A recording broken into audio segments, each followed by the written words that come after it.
Bonjour mesdames et messieurs, je suis Daniel Makassi à la présentation de ce podcast TTA Mazinguera. La République démocratique du Congo met ses minéraux à disposition de l'humanité.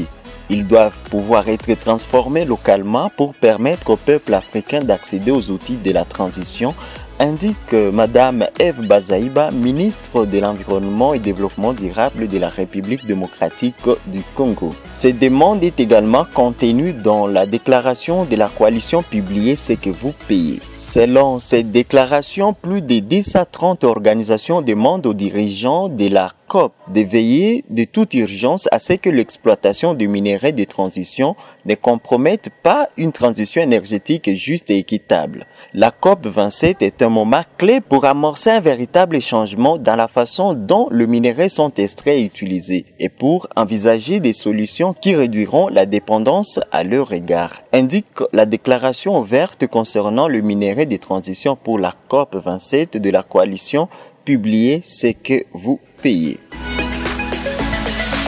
À présent, nous vous invitons de suivre Madame Eve Bazaïba, ministre de l'Environnement et Développement durable de la République démocratique du Congo. Pour Eve Bazaïba, il est incompréhensible que la tonne de carbone en RDC soit vendue à 5 $ américains.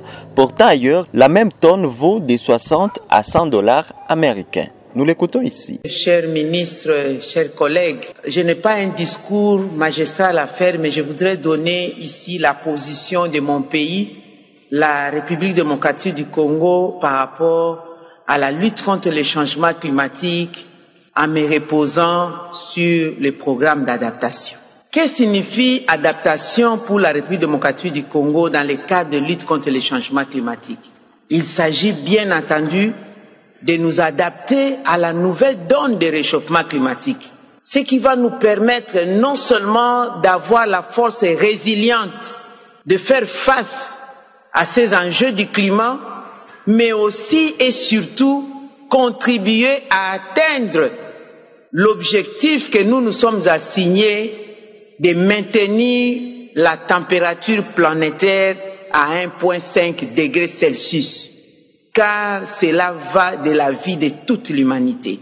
Pour ce faire, mon pays, au sein du bassin du Congo, la République démocratique du Congo se présente à l'humanité comme étant un pays solution. La solution naturelle que nous recherchons, il s'agit du potentiel forestier que nous mettons à la disposition de l'humanité. Tout le monde le sait certainement, je voudrais juste rappeler que le bassin du Congo signifie 268 millions d'hectares de forêts tropicales humides dont l'humanité a besoin pour avoir la capacité nécessaire de séquestrer la pollution, nous appelons les CO2, les gaz à effet de serre et autres.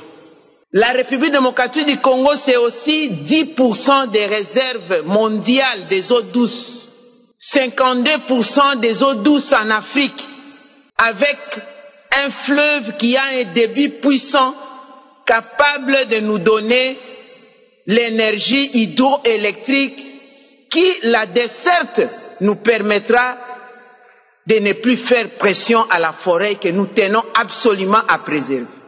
L'adaptation pour nous signifie aussi la République démocratique du Congo met à la disposition de l'humanité ces minéraux stratégiques, le cobalt, le lithium, l'acier, le coltan, pour réussir la transition écologique.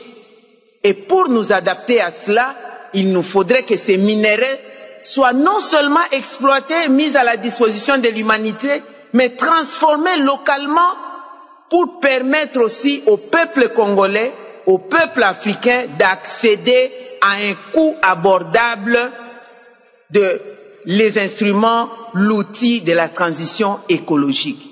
Enfin, l'adaptation, c'est que désormais en République démocratique du Congo, dans le bassin du Congo, nous avons changé notre comportement. Nous devons le changer, nous sommes en train de le changer, n'est plus cultiver de manière itinérante sur brûlis. Alors il nous faut une compensation, il nous faut de l'échange. Quelle est l'alternative?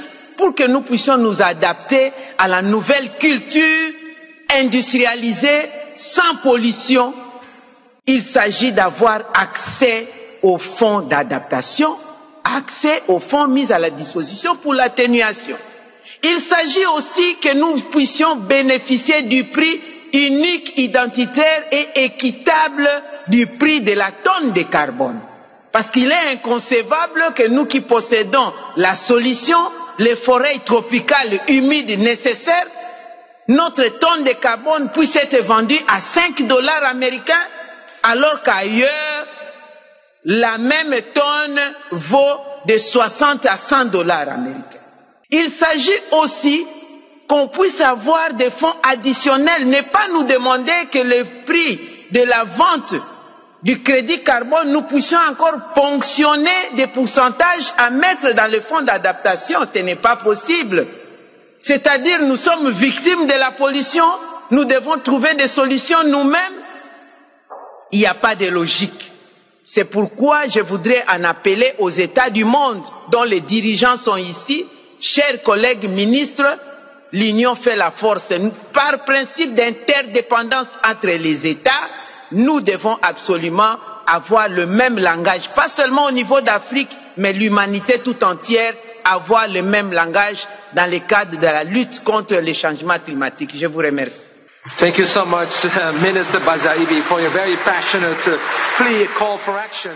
Vous venez de suivre là la ministre de l'Environnement et du Développement durable de la République démocratique du Congo, Madame Eve Bazaiba. Ici, c'est le podcast TT à Mazingira présenté par Daniel Makassi. Merci de rester fidèle à ce programme.